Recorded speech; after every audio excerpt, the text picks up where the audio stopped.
Hi, everybody, and welcome back to Painting Up the Monster Manual live here on Dragonborn Industries. In the left corner, fighting for Warrior Prince 3D. Hey, Richard, how you doing? You're not getting in the ring. Not with that arm. Hi, everybody. We're back to paint up some minis, and we are on the Bandit Crime Lord, which I'm quite excited about. It's an interesting mini, and I'm going to use an airbrush for it. But I'm joined, as always, by my friend Richard from Warrior Prince 3D. Richard, how you doing? I'm better than I have been, I'm not going to lie. I'm Good. eager and actually going to try and paint today. So I'm first time I've painted in 2 months. So yeah, it's great. Yeah. So do you feel like you're ready to paint? Do you feel like you're going to be? I don't want you to injure yourself more if it's going to hurt. No, the arm is getting better. It's just a case of comfort and seeing how long I can hold. It's supported on the chair here, so we'll see how I get on. Fair enough, as long as you feel safe. And obviously, I know that the shop's on a hiatus at the moment because of your arm, but who is Warrior Prince 3D and where can people find it? So, Warrior Prince 3D is me. I am Warrior Prince 3D. We are your one-stop shop for all your 3D printing needs, from wee little tabletop to terrain pieces to any sort of any sort of wargaming you might like, to collectibles, to statues, to cosplay pieces, to anything pretty much I can fit on the printer. We do all sorts of bundles, discounts, bits and pieces, Hero Forge minis, we do them as well. STLs you may have bought from a Kickstarter or something like that and you haven't got a printer, or you simply want something done a bit bigger than your maybe smaller printer can do. Hit us up, email us over, and we can sort out and help as best we can. That is exactly it. And at the moment, Richard does have a sympathy sale on and his Ko-Fi. So please go to his Instagram, check out those links to those ones, help a brother out while he is currently unable to do his actual main work. And let's say hello. Will be more going on to the sympathy sale this week as I'm digging through bits and pieces to actually get photographed. Theora, my dear wife, unfortunately has to sort of not only pick up my slack, but then trying to help me picture things and stuff. So it's getting them all up and going. Yeah, so yes, more to come this week. It's a lot when you get injured and you're self-employed. Otherwise, hello, chat. Welcome to the show. I see you, Connor. I see you, Dibs. I see you, Craig. Lovely to have you all in there. Welcome to anybody else who might be lurking in the shadows. We are here to paint up the Bandit Crime Lord. Have you got the stat block open as well? I have indeedy do. And I really love the picture that's on this bloody site. So, on the site, so there isn't a picture in the actual 2024 Monster Manual that we're using. So if you've got a picture, I can't put any up on here because it's way too late. But this is on the screen, it's a nice sort of leather-clad, cool cloaked with an interesting sword. It's a nice picture. It is awesome. But is there not a picture in the Monster Manual? No, I haven't looked in mine yet. The only picture there is the one of the badass woman, which we've used for the thumbnail, with the big old machete-style blade like that. Is it Falchion? Yeah, it's Falchion. Pointed towards the guy at the table.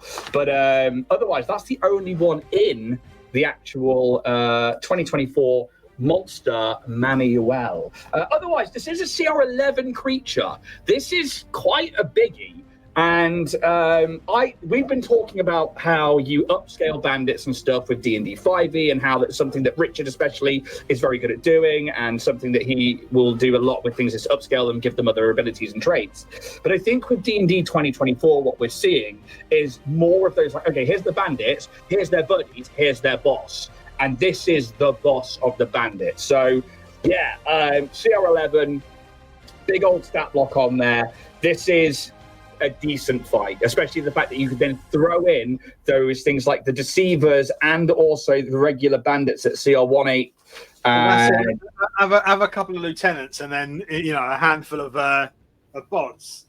Well, you say that, but you're quite right. So you can have the Crime Lord. They're going to be a big hitter. Then you've got the Bandit Deceiver, which is a CR7. That's like their personal bodyguard and assassin. Then you've got the Bandit Captains, which are maybe like gang leaders or, faction leaders that are all throughout. And then you've got the Bandits. So you can really set up a lot of fucking, you can have a big, organized...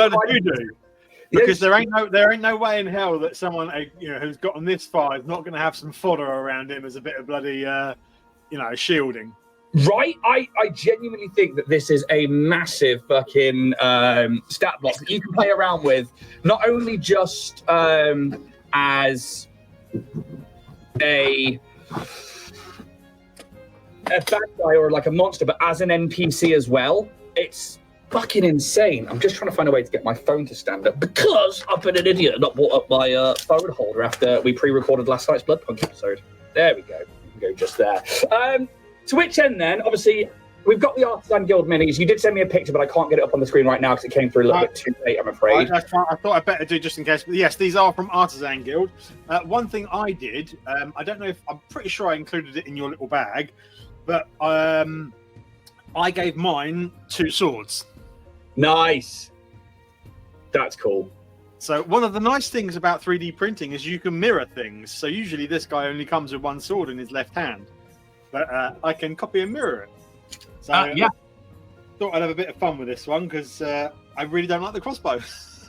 So I really did like the crossbow. So I went with, I wonder if that's a better, there we go. So I wanted the crossbow over one side, the sword in the left hand, and I really wanted to give it that that ranged ability, the fact that they are just like cocky with it on their shoulder. I like a crossbow on a mini, I really do. So that's the way that I went across with it there. Give Richard some support from Dragon School Studios. Hey, Dibs. The Old Monster Manual has the Bandit Captain. Yes.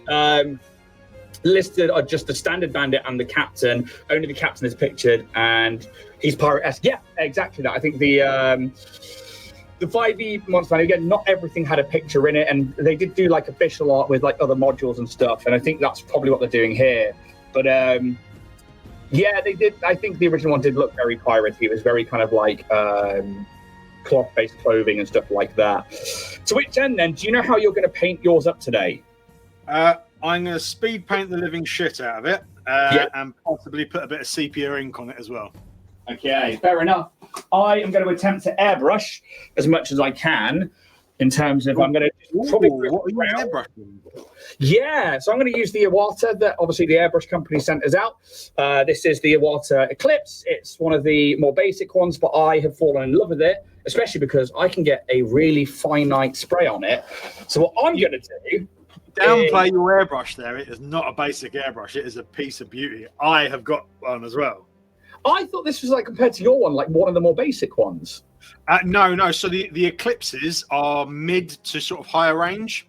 Oh, okay. This is one of the like the medium range airbrushes. No wonder I fucking love it so much. This thing rocks. I've got an Eclipse and I've got a Highline. The Highline is the higher end of trying to get like the smaller detail and bits and pieces. But the Eclipse is what I've used, and Ground Affected Brent Goody uses as well, and they are a wonderful piece of kit. Fair enough. I've just been schooled, and Rob isn't here to slap my hand. So I'm going to throw on a little bit of my standard oak brown, and then I'm going to go from there. But I'd want it to be kind of like an ombre of browns on the leather, so that's where I'm going to kind of go in from there. And then I'm going to try and get really finite with the nozzle and try and get like the highlights done with the airbrush too. So we'll see what happens. Otherwise, let's begin the hour. Are you ready? Rocked, cocked, and ready to rumble. Okay, please don't injure yourself. 3, 2, 1, let's go. So we obviously have an hour to paint this up. I think we're going to be just fine. I think this one shouldn't be too bad. But the Crime Lord itself has, when we look at the big 3, which is my big thing for balanced encounters, we have an AC of 17. And this is because they have like either studded leather or some kind of armor on. And I think that that's reasonable for a CR11 creature. Hit points wise, they have 169 rules as written, or 26 d8 plus 52. So when we see the d8, I always think of something like the Rogue, which uses a d8, and then it's using that one as it's kind of like baseline for where it's beginning. I think 169 is relatively tanky, but at CR11, if you're looking at... I'd say for 11, it is, but also... At 11, you are looking at some very heavy hitting characters. Exactly. And I think that when you are looking at 4 level 11 characters, That's 2 crits away from being dumb. Yeah. I think if you've got, a paladin and a fucking barbarian on your team. Although, I don't know if you have noticed or have been informed, paladins have been slightly nerfed in 2024. Not that much. You can now no longer use smite on every hit. I did once per turn. What? Yeah, it's a bonus action now. Still a big hit though. At CR level 11. Oh, don't get me wrong. It's a big freaking hit. But exactly. So I don't think that it's that tanky in terms of HP. It's not bad, but it isn't amazing. However, when we look at its ability to deal damage, so it has evasion, which is going to save it, because if it's subject to an effect that allows it to make a dex saving throw that would make it take half damage, if it passes, it takes no damage.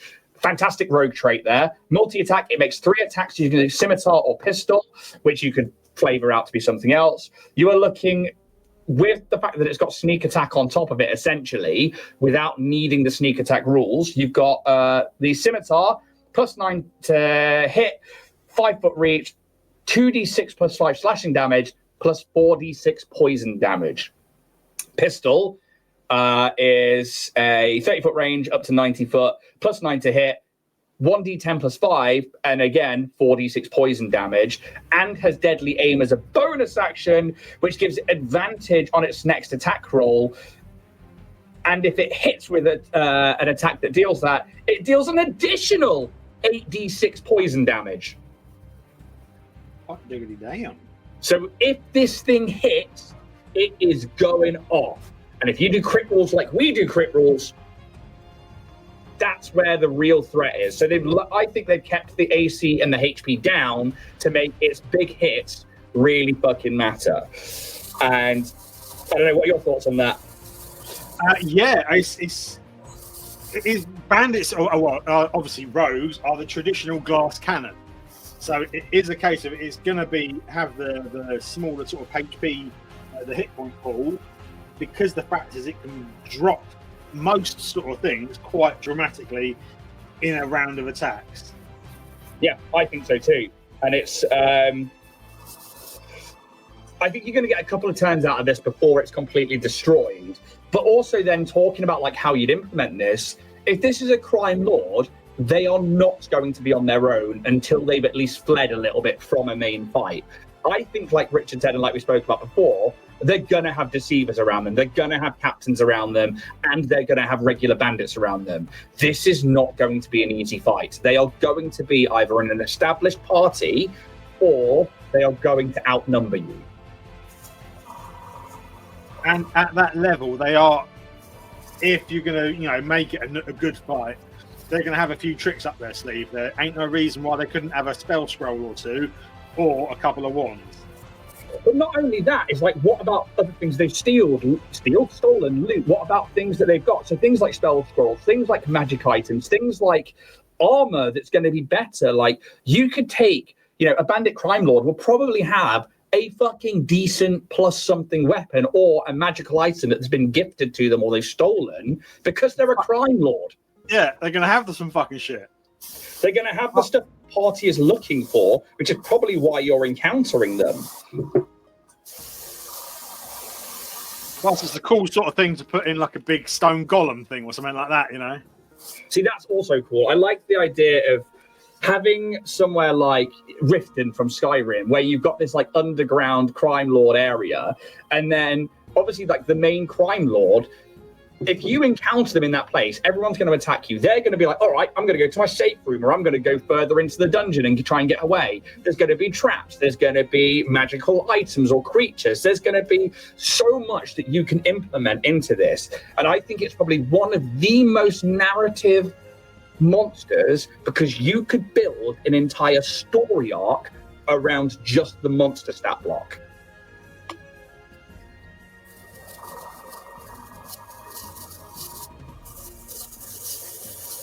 I'm assuming you've used things like bandits and captains and crime lords in your campaigns before.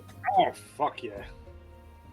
I mean, to a point of, I utilised, let's say recently, The campaign I'm currently running, one of the bad guy factions implemented a bandit group to do some dirty work for it. That bandit group then also got hold of a weaker gang group within the city and used them as well. I love it.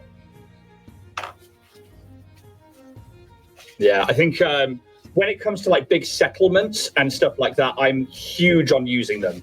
I think you can't have areas like cities and towns without having some kind of criminal organization or somebody slightly dodgy. So when it comes to things like big cities, or if you're playing in Waterdeep, or if you're playing in somewhere that is, it's gonna have it. And the fact that you're also going to have a criminal hierarchy, because there's always going to be the bigger, better groups. There's always going to be the nastier group, the bottom feeders, the ones that don't mind doing a little bit of this and a little bit of that. You know, I completely agree, and I think that this stat block alone really lends itself towards that kind of gameplay and that kind of narrative storytelling, which is kind of why we're playing these games. So I am all for this particular stat block. I really, really like it. Let's dive a bit further into the stat block itself. So obviously they have an initiative of +9. That's big. They're going to be moving pretty fast. They've got a basic land speed of 30 foot. That's pretty standard. Strength is only a +0. This is very much a rogue stat block. Their intelligence is +4. Their dex is +5. Their wisdom is +2, con +2, and charisma +2. So strength is the dump stat, and it's still only at a 0. They can speak common and thieves can't. They have a passive perception of 20, so not much is going to get past them. They are trained in acrobatics with a +9, perception of +10, and a stealth of +13. So again, they're going to be really, really good at those kind of roguish traits. It definitely lends itself to it being a rogue that has made it. That is genuinely about it for the stat block. There's not much to it, but it is definitely a beefed up rogue. I say it's one of those, it's a simple build, but it's effective as anything. Well, and that's it. Is sometimes less is more, and this is one of those situations where like that deadly aim is everything. Being able to throw 8d6 poison damage on top of rolling with advantage, that's a lot. Even by rules as written for a crit, which is just double the damage that you roll, I mean 8d6 is a minimum of 8 and a maximum of 30. Jack, when you need them.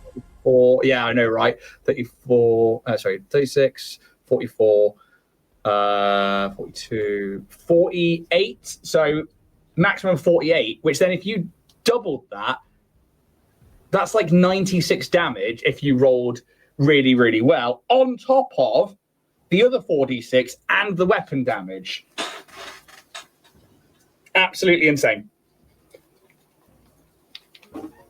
I think it's great. I love it. Right, I'm trying to find a leathery tan color. I might actually use something a bit more orangey. How's it going with yours? I'm getting there. I can just it's trying to move around it at the moment with a locked arm. So. And how's chat doing out there? What's everybody up to today?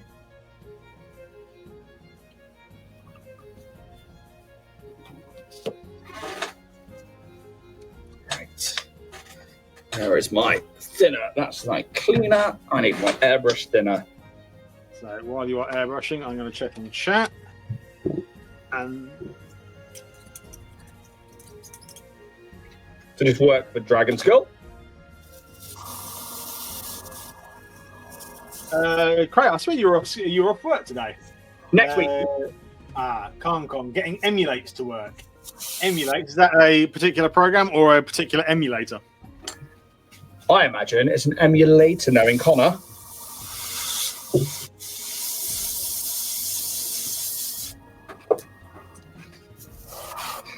So this is where I'm going to try and get like slightly finer brush strokes with the airbrush.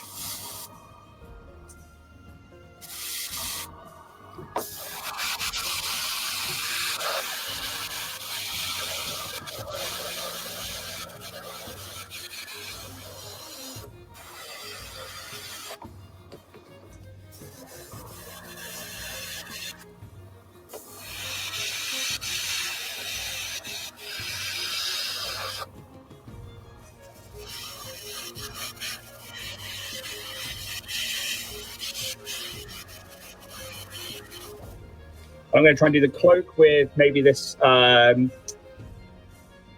mahogany kind of brown to give it that rich Mahogany look. And then I'm going to do the what's the skirt, the armored skirt called?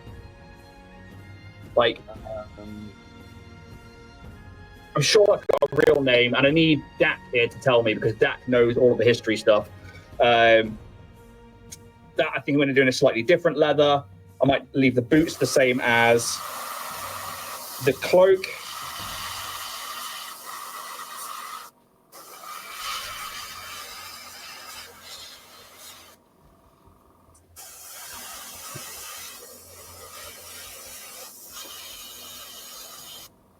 And then we need to pick out the different colors on things like the crossbow as well.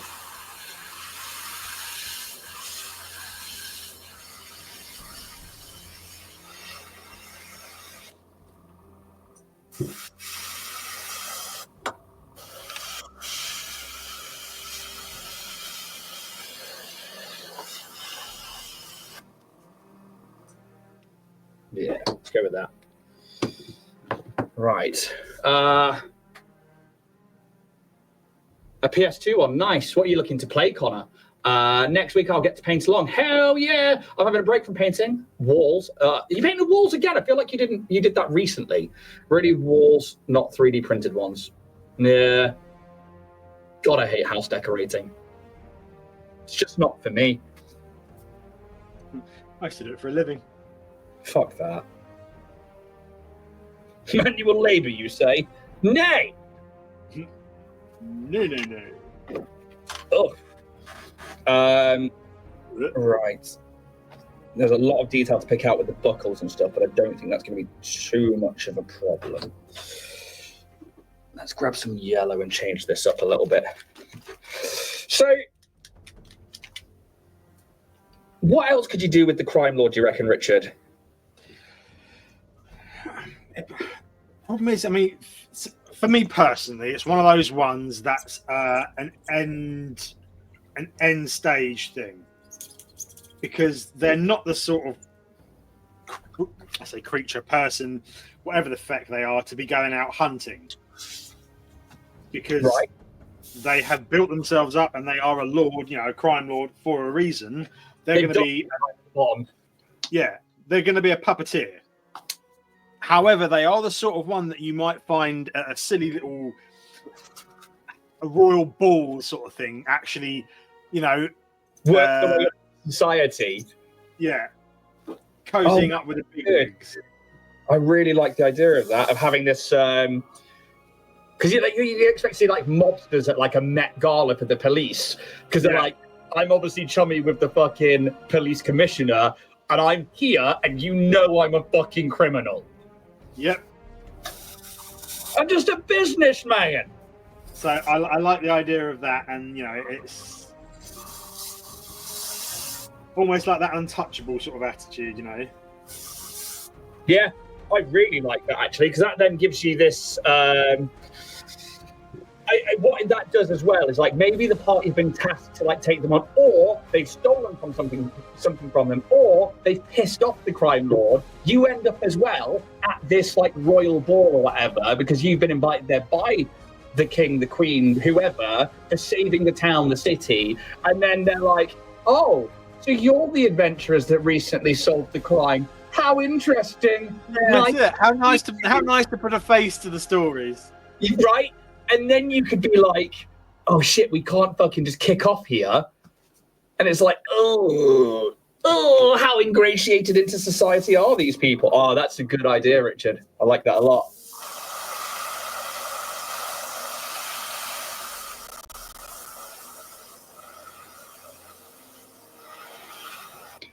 So I'm taking a more tan brown now to that other armor. Just trying to.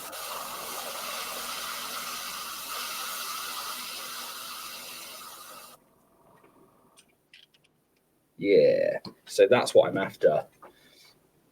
Is these two different types of brown. Ooh, I like that. Because I'm going to blackline between each of those bits of armor. to give it a more depth. Oh, I think I've left my black in the fucking house again. Twat. Dude. It's not even like I'm using it down there at the moment. I've just been lazy.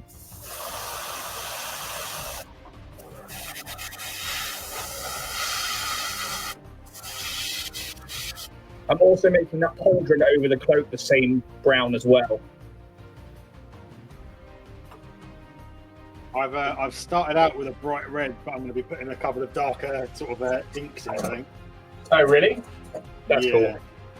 I'm going to take this brown. I'm going to brush a bit onto that crossbow.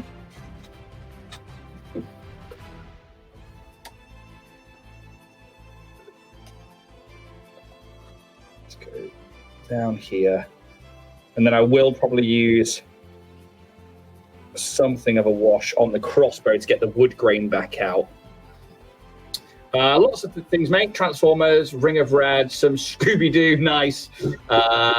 Dib says, Richard, he could be in charge of a secret hotel that caters for like-minded people.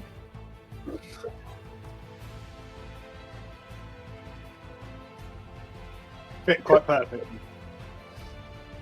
Funny because I was talking to him about John Wick and ideas of I'm trying to implement the couple of those ideas into the D&D setting. Oh, really? Well, the thing I love most about John Wick is like the hidden society. Nice. And you know, it's so monks and rogues play quite nicely with that. Yeah, they do. It's a cool idea.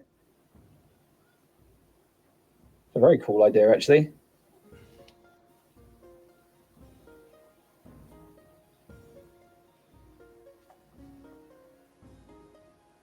I always find it strange when I've airbrushed something and then I've got to go in and brush something afterwards to make it stand out, and I'm like nervous I'm going to touch like part of the airbrushed area.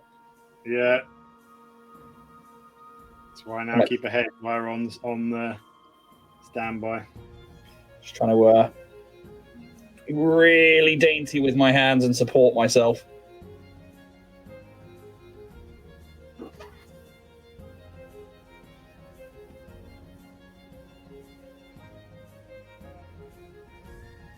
For those of you who haven't, which I think everybody else has so far, do go across to our YouTube. There is a giveaway going on, and we have had tons of donations from so many companies. It's been insane that things have been turning up to take part in this, but all of that is up for grabs. All you have to do is take part in the video, which I know that some of you here have done, but if the rest of you haven't, go and take part.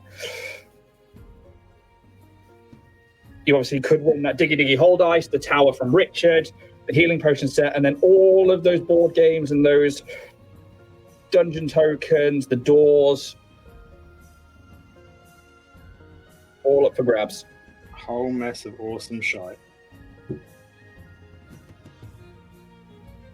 There's potentially another thing coming as well, but whether it gets here in time or not is a whole different ball game.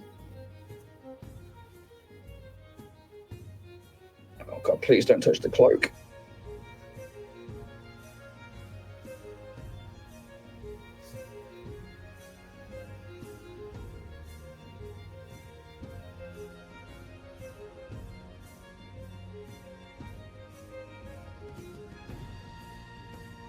I haven't had to concentrate like this for a while on painting. I'm not even doing details.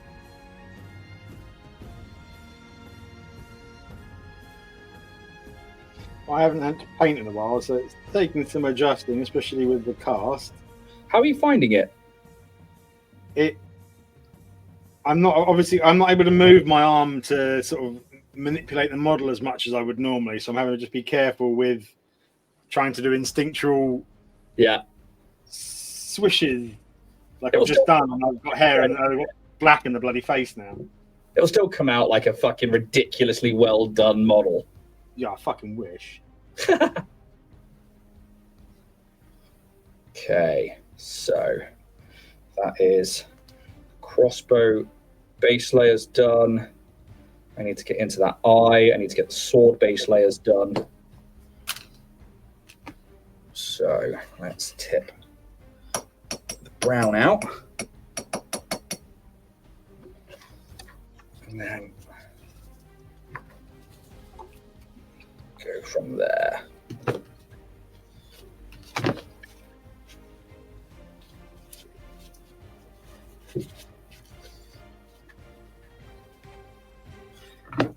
Clear that one through.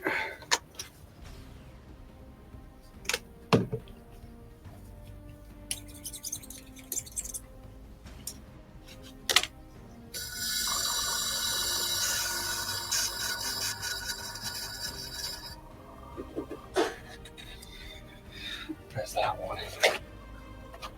So you still managing to get things like games of D&D into your life at the moment, or are you completely shut down still with your injury? No, able to D&D still, now that I'm a bit more comfier.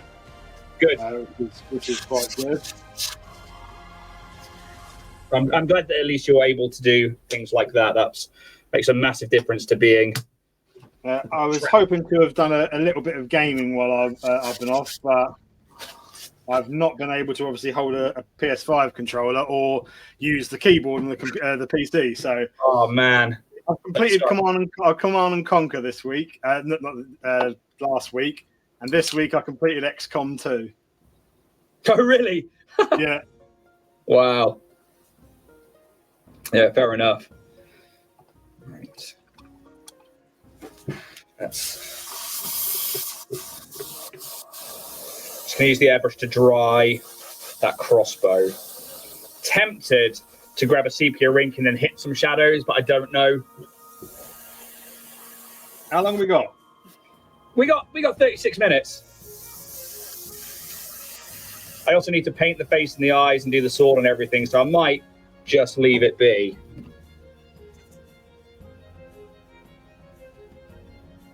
Yeah, I'm going to leave it be. Right, let's try and get those eyes in now. Let's grab some white and go from there.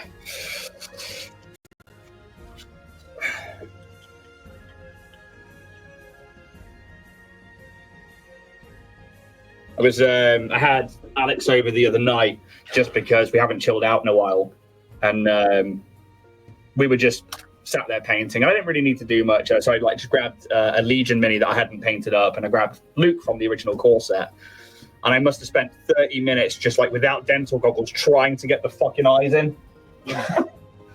Didn't do anything else. Fucking eyes. Yeah.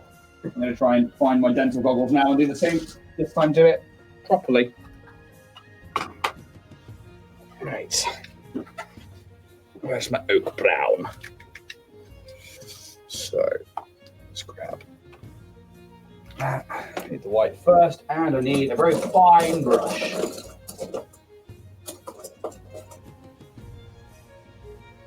There we go, we're going to use our Pro Art brush, because I'm a big fan of these.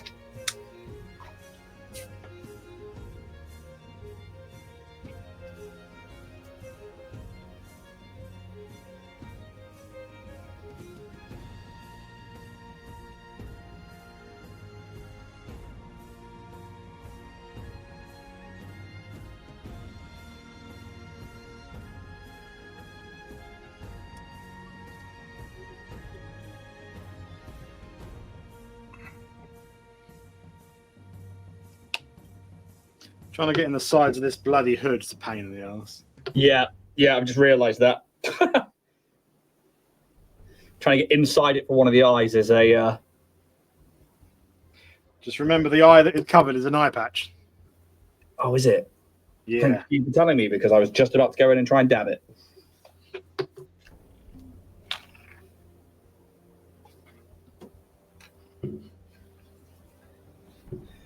Right, then I can tidy up the eye with this oak brown.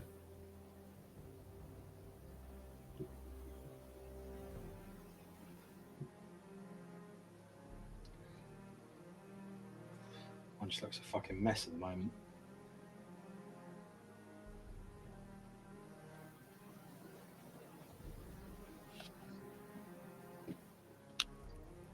There we go.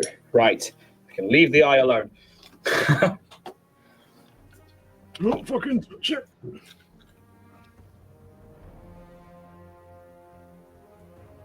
I have to try and paint the eye patch in a little bit.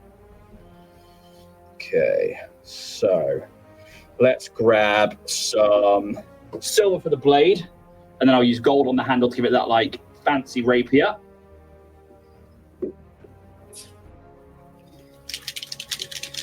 Use cobalt metal. I brought some of the Pro Arts at UK Games Expo. I haven't used them yet. They look awesome, especially at 5 for a tenner. That's a really good price for those ones. I really like them, Dibs, because I can get them from like my local art store, which is a museum in the centre of town in Truro. I really, really like them. They hold their point really well, and they don't cost an arm and a leg. And I don't need to be buying crazy expensive brushes because I'm just not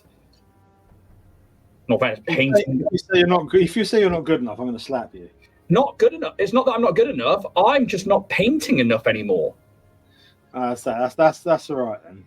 I literally have found that since starting this channel, minus painting up the monster manual and minus things for Starfinder, I am so fucking busy trying to get shit done that painting has become secondary to other things. It's really interesting, and I don't know how I feel about it.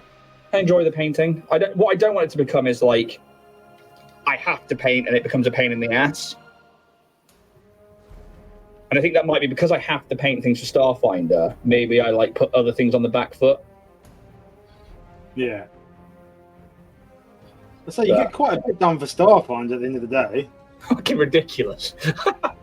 And that's kind of part of it. Maybe I do less like out there painting, because obviously I can't then put that stuff on social media because it gives away the story and stuff like that, which has been really interesting for saying that I started, obviously when we first met, the Dragonborn Bard account, which is my only account, all I was doing was painting and putting out minis. And obviously now, that's because not so much. Yeah, because I'm painting stuff and I can't show it for fear of giving away the story XYZ. It's interesting that like it feels like I'm not painting or I'm not doing much, and then I think I forget to post anything when it's done. So yeah, I don't look after my brushes well enough to warrant using my Artisopus ones. Yeah, I just don't look after mine either. Mine are in a fucking. I can grab all of mine like that out of a box. So. Yeah, I shouldn't have bigger brushes. I think you should both stop being bitches. I just don't need them.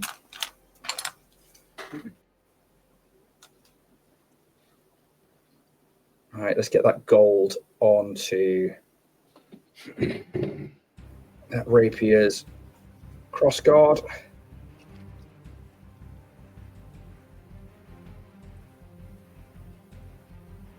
And I open new pots of paint with one hand is a pain.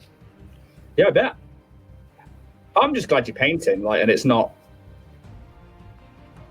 too bad. It's nice to have you back. It is nice. You know what I mean? Like, taking part in this capacity. Well, that's it, yeah. There's only so much I can bloody gabble on. Yeah. I get that. Right, so do I need any more gold anywhere? I don't think I do. Which means it's time to pick out some... Oh, you know, I might put some gold on the crossbow.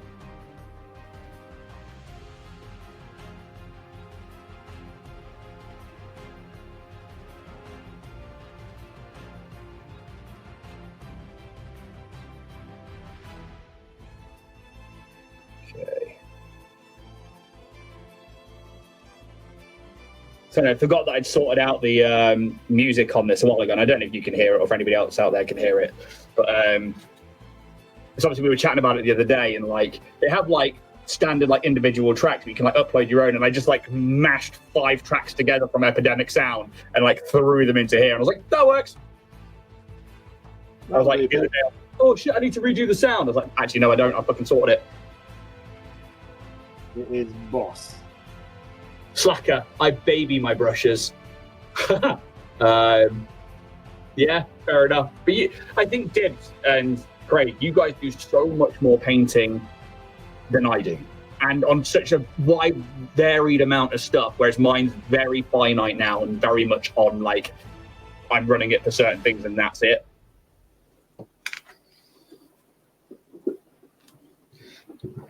I'm going to grab some skeletal bone to that rope on the crossbow.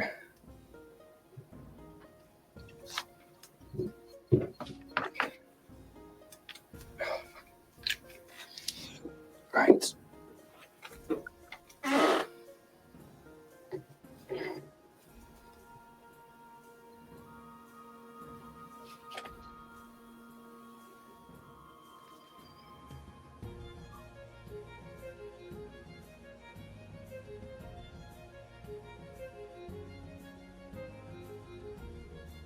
Again, just trying not to, like, paint over the bits I've already done.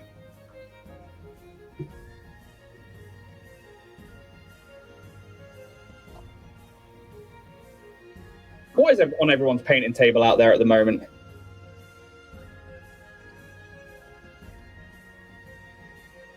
Is it a Warrior Prince model? Is it a Warrior Prince model? If not, why not?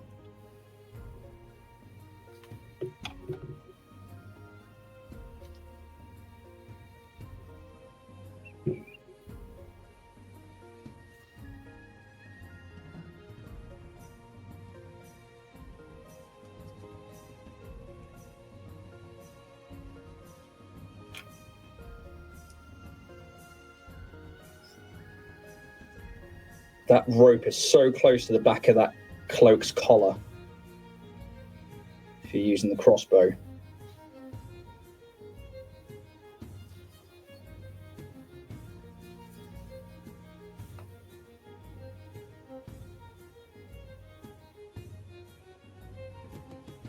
Okay, that one's on. Blade is covered. I guess we're going to go grab some flesh tones. Why not? Shipping. Yeah, fair enough, Craig. I'm painting a mass of metal minis again, ranging age from 1979 to 1990. I have a horde of Warrior Prince stuff on my desks.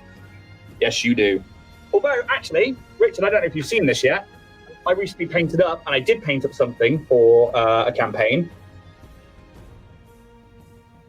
Hey! That's So, cool.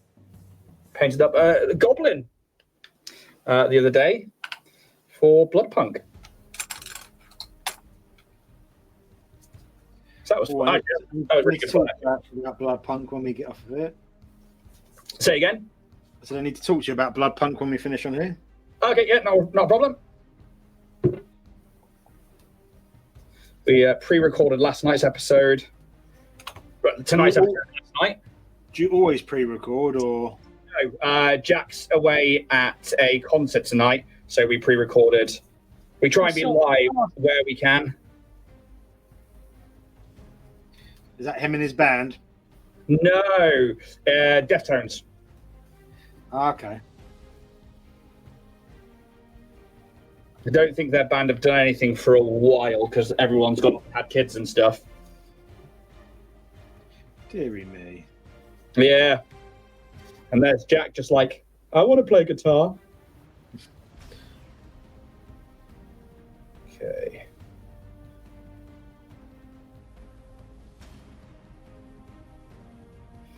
It's hard trying to paint a face inside the hood while picking out.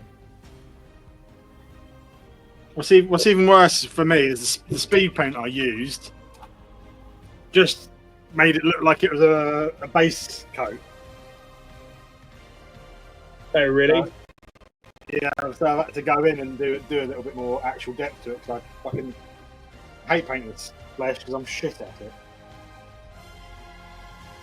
I like it, but it's hard to get a lot of it in here. And I've decided to give him leather gloves because I hate painting hands.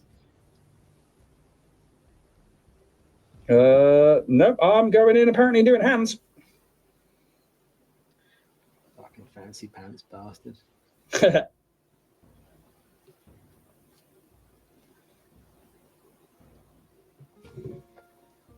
Sort out a lot in here.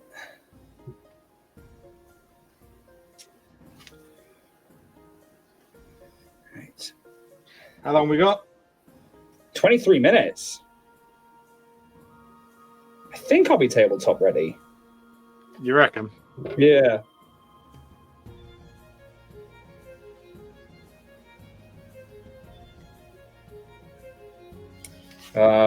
Let's see what's going on here. I've got a couple of Games Workshop Blood Bowl minis on my desk. Alchemist models. Hey, Jamie, how you doing? Good to see you in chat. We're good, thank you. We're back this week to paint up some Bandit Crime Lord from the D&D 2024 Monster Manual. We've still got 22 minutes left, and we're getting just past the base layers now. I just need to sort out that base as well, actually. I need to repaint it black and then maybe dry brush. I put them on the stone step base. What did you put them on? The wooden base with the padlock. Oh, nice. That's what I did on one of my other ones. Yeah, so that stone base is meant to go with the woman with the crow. Oh, really? I was like, nah. She got the plain one because it was like a roof bit. I was like, I want to it was higher up. I'm going to grab the black and repaint that base.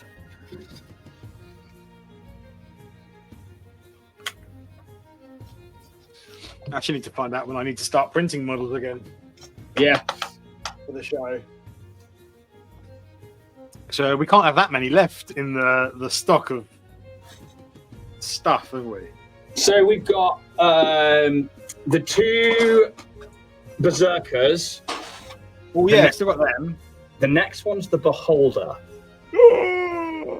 And I don't know if you want to put that one up until you're fully recovered or not. Yeah, I might have. Well, I might have to put that off from next week because I don't know if I'm going to be able to print in time. Because obviously, like, we have done the beholder before, but Richard was adamant that we're doing it again. So we do have. Because we got a beautiful beholder. Yeah, it's awesome. And I was like looking through. I was like, oh, what's next week's one? And it was the beholder. I was like, oh, okay, I think he might not want to do that until later. But then we've obviously got berserkers, which are these like Goliath-looking monstrosities as well. So up to you. Might have to switch them around. Yeah, fair enough. I want to airbrush that beholder. I figured as much. And just until I get the cast off, because I can't obviously airbrush at the cast. Yeah. And I think that's fair enough. Always more beholders. Yeah, I agree, Jamie. I remember the beholder episode. You were on the beholder episode, weren't you, Craig? We had, was it yourself? We had Mike from... You shocked me with a whole mess of people, if I remember correctly. Yeah. Lots of muggles is... Oh, Mike's, they've changed the name of their stream, and I can't remember it. Oh, Mike, I'm so sorry if you're watching this back, and I've forgotten the name of the new name of your stream. I've been so out of touch with so many people's content recently.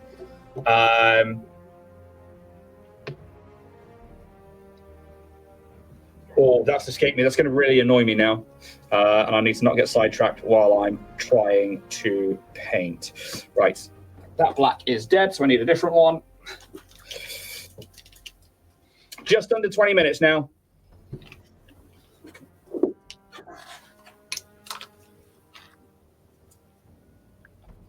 Right. I'm going to water that down a little bit. And I'm going to put that over the brown that's been oversprayed from the airbrush.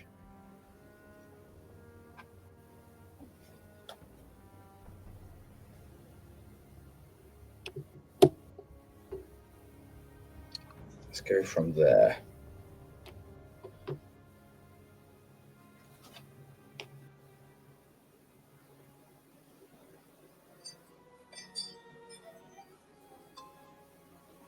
Right.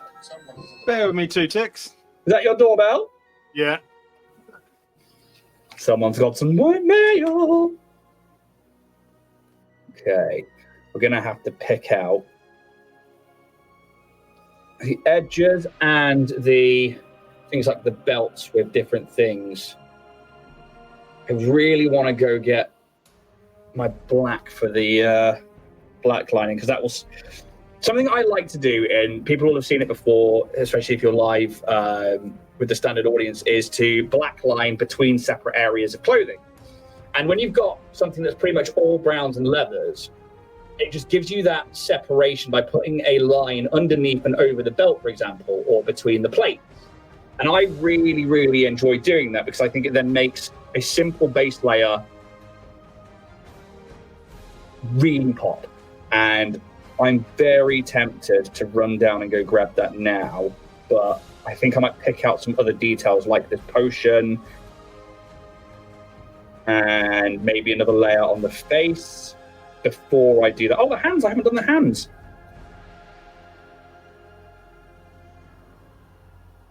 I could also use Basilicum Grey maybe, because it's nice and dark.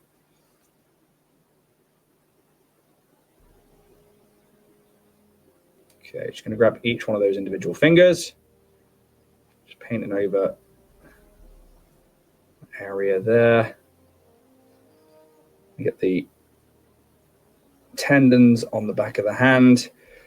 Really want to give a lot of color to that area of the thumb just here. That's our biggest flat. Back of the hand. The tips of those fingers and the thumb that's reaching around that crossbow. We've also got the palm just underneath the crossbow. We want to grab that. I'm going to come across on to the other hand. It's got that sword. And again, got that nice big area between the thumb and the forefinger, which I'm sure has a scientific name or something proper. Picking out those tendons on the top of the hand near the wrist.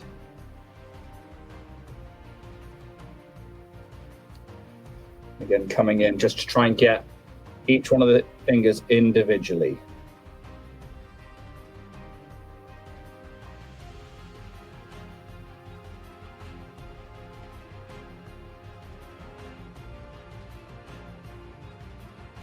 Imagine when you're using speed paint, it means that you don't have to do that. You can just whack it on there.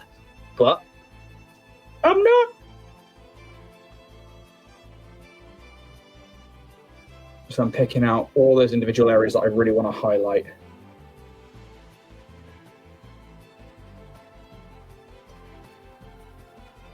How about someone starts a new show, a D&D game for completely new players, people who've never ever played a game before, a bit of an intro to the game. People have done that. What I really like is having an established game and crew, so the chemistry is already there, and then have somebody new at the table as well. And a prime example of this, Dibs, is High Rollers, Campaign 2, Erois. So if you've watched Campaign 2 of Critical Role, Mark Humes, who is the British guy that played Kaliana, he runs High Rollers. And at the start of Campaign 2, they had Rhiannon Gower, who was a completely new player to D&D, come in as their paladin. So there is an element of them teaching somebody D&D and also having that crew that know what they're doing as well. And that I found worked a lot better than completely new, as you can get stuck in the rules and muddied down. So I would suggest watching that if you want to see that. That's really, really, really good. Yeah, I totally agree. How was the mail? It's my landlord. Oh, really? Yeah. Anything fun? Just having to check the electric meter because the flat downstairs is getting new tenants. Oh, okay, fair enough. It was a hint. Yeah, we're already running too much, Dibs, if I'm being perfectly honest. We physically can't do any more at the moment. We are, however, once we've worked a few things out, going to be doing a Pathfinder game very short, very sweet, and we can't put any promises on who, what, where, and when, but that will be new for a lot of the players around that table. It's going to be a 2E, probably 3 episodes. Good bit of a giggle for you. I'm really looking forward to it because it's a thing that I spoke to you about the other day when I was like, have you got this? Also, hello. Yeah, that's it. Sorry, hello, goodbye. So I got really excited there. Yeah, and we're going to be using, hopefully, players from Bloodpunk and Starfinder as a nice little crossover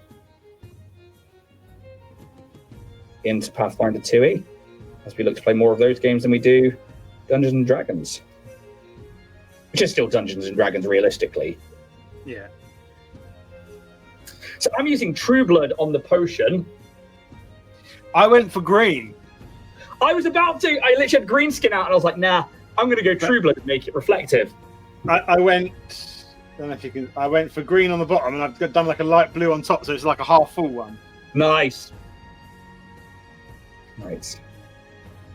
Mix a little bit of flesh with a little bit of the rope to create a paler flesh tone. I'm going to use on the base just to highlight. How long we got? 12 minutes. Oh, there's too much water on my brush. It's just come down from the funnel.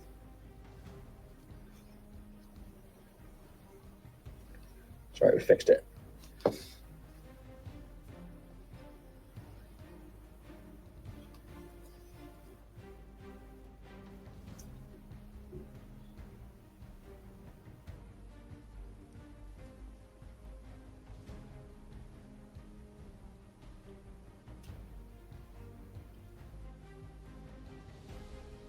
There we go. Little highlight on the face. Going to do the same for the hands. Going to pick out that area between the thumb and the forefinger, the knuckles.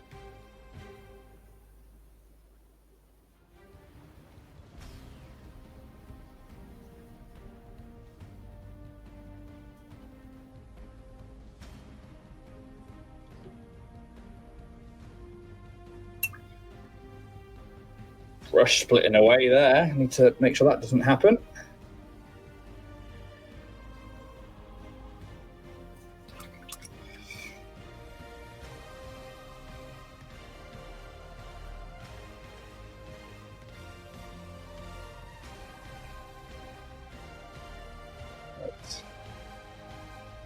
Fingertips, knuckles over there.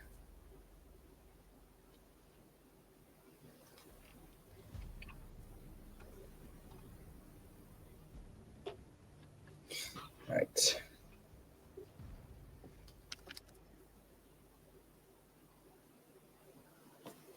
I think I should have probably painted the bottle red before I put the True Blood over it, but I'm just going to go heavier on the True Blood again. Then I'm going to try and black line with probably Basilicum Grey my way through this mini for the next 9 minutes.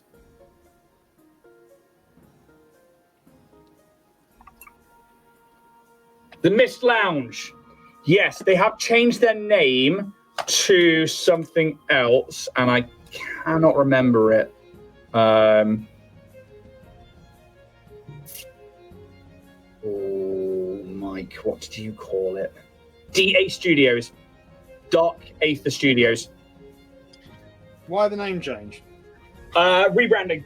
I'm not sure why. I think we had a conversation, but it was a while ago, and unfortunately, I've had many conversations since then, and have forgotten many things, so I feel really bad about that. But I think they ended up moving out of their studio for a bit to help somebody else out, and I know that slowed them down for a bit. But they were running like 4 campaigns at the same time. It was wild. That.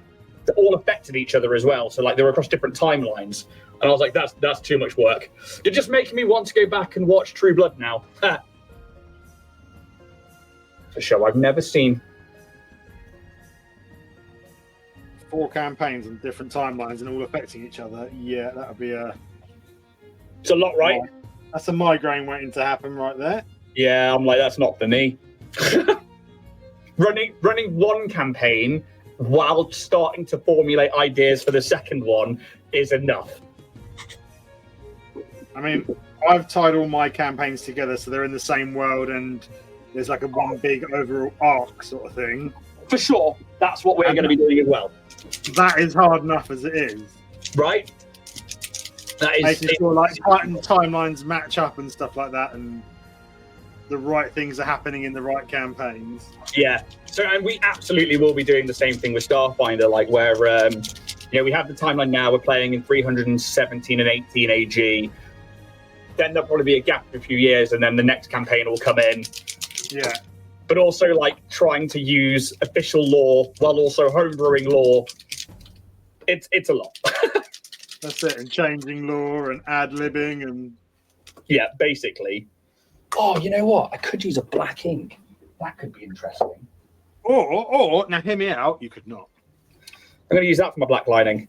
It's nice and dark. Yeah. It's dark. It's devious. Devious. Right. So we're going to come down here first. I've decided I hate painting metal. Are you doing non-metallic metal, or are you...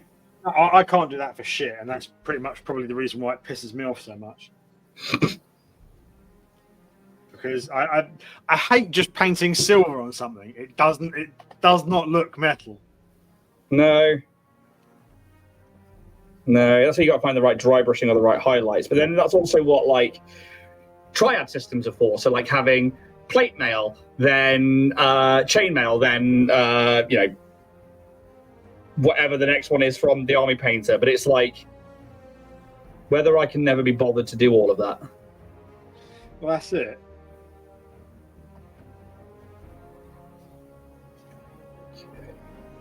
Whether it makes enough of a fucking difference. Right? Oh, I could use my panel liner. Could use my cock. Could use my jet. No, we'll stick to where we are. It's already working.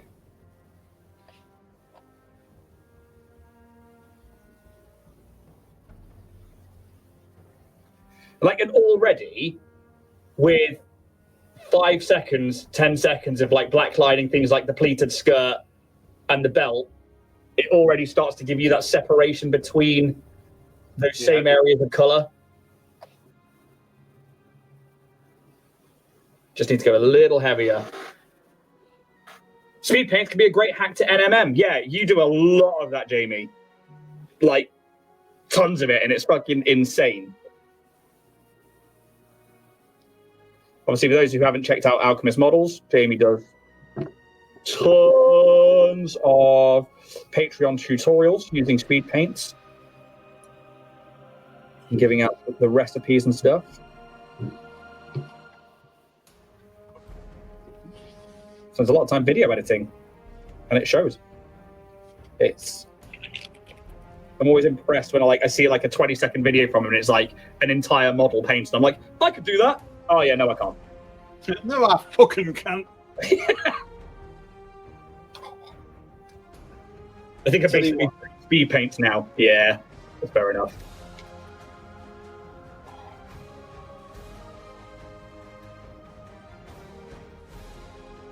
This cast is trying to cut my tit off. Oh, really? It's just because of how it's shaved, it digs in like a bastard.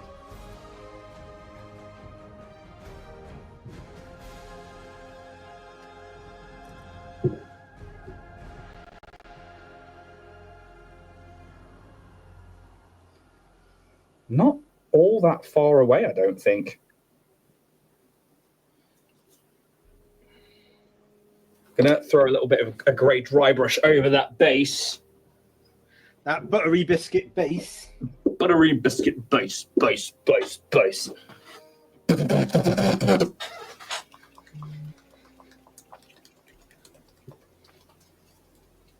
That's all right, Jamie.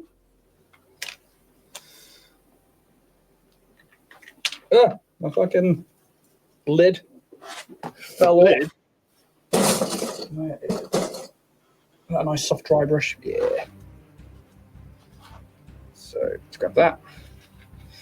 I'm not going to go all the way in on that cobblestone. I'm just going to come around the edge near the front.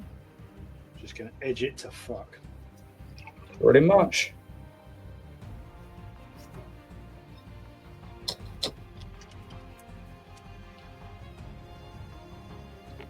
As long as it's a different color to the armor.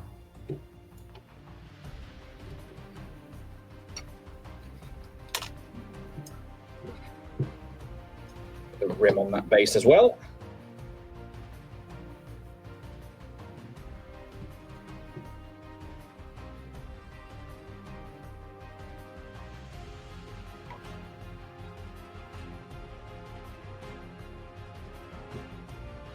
Around, trying not to get up onto the base, all those boots. There we go. Right. I can go back in there. I'm going to carry on that black lining.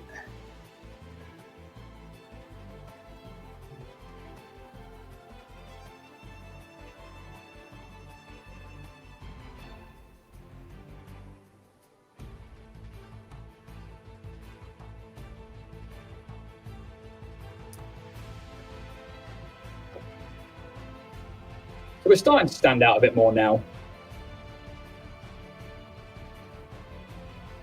Oh. Fuck yeah. We're a bit heavier on the black between those initial pleats. Just looks a big gap, and I really want it to separate out.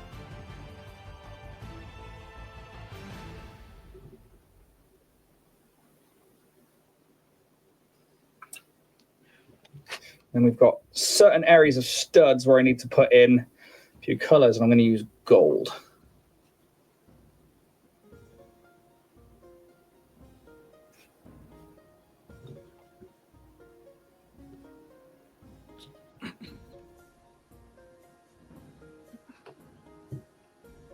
Just because I think it's flashy for this dude.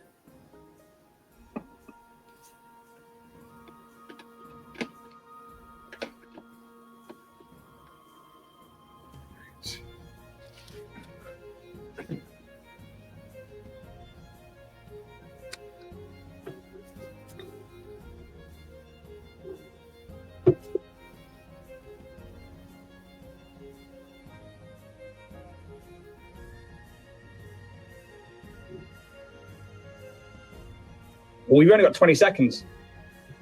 Shit. Yeah.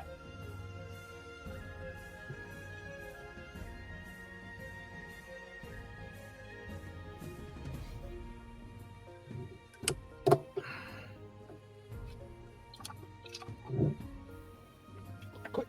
That's it. Your time's up. You bastard.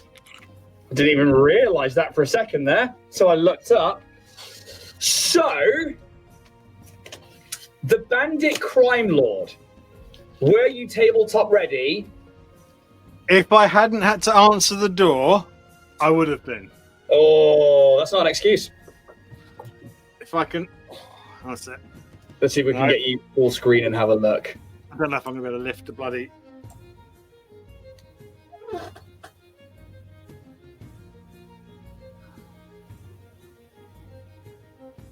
All I can see is a dark mini at this point.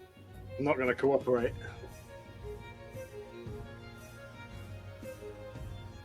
I look forward to seeing the pictures.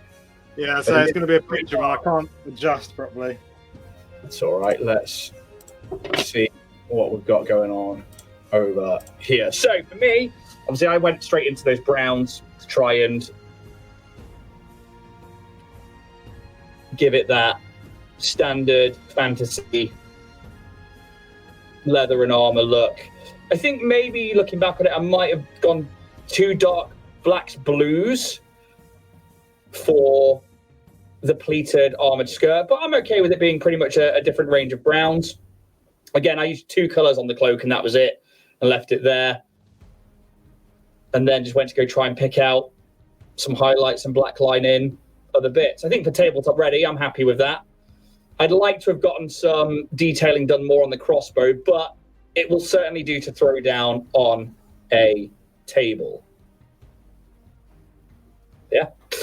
So that is the Bandit Crime Lord, all done and dusted. Bandits operate in the shadows, so it works. Yeah, I think that the Darkness of Riches one's really cool. I very much like it. I just want to see it more clearly. Otherwise, that's that. We have completed the Bandits, which means that we do move on to what should be... We've done all of those devils and the basilisks and stuff before. So it should be the Beholder next, but I think, do you want to hold up on the Beholder? Because obviously it's a redo for us, and also... Yeah, if we swap the weeks around as long as we've got the model. Okay, so we're going to be doing the Berserkers next, which is the Berserker Commander and the regular Berserker. So, I mean, the Berserker Commander is fucking insane. Yeah, I love these ones. Absolutely insane. At least I've got mine primed and ready to go. But that will be next Thursday's mini. So I have 2 weeks of that. Will you be out of the cast in 3 weeks? I'm out of the cast on Tuesday. Oh, amazing. That's awesome. So yeah, we'll do the Berserkers for the next 2 weeks, and then we'll jump into the Beholder after that one. Dragon School says painting Saturday. I'm going to double check my calendar. I believe I am. Let me have a look. I think I am. My wife is out all day with friends, and I'm not sure what time they're back, but I should hopefully be around. So I'm keen to. So we'll be back hopefully Saturday on Dragon School Studios paint channel for some chilling paint times. We're back on Monday for Starfinder. We've got our pre-recorded Bloodpunk is out tonight, so that is going to play on Twitch like normal, and then it will go on to YouTube and podcast therefore afterwards. Otherwise, go check out Warrior Prince 3D, check out their sympathy sale, check out their Ko-Fi, and then hopefully in a few weeks their Etsy store will be back. Otherwise, thank you so very, very much for being here today. If you're live, if you're watching it back after the fact, hello, and make sure you hit like and subscribe. Otherwise, please go check out that 1K subscriber giveaway if you haven't already. Thank you so very much. May the dice gods be ever in your favor. We will see you all next time.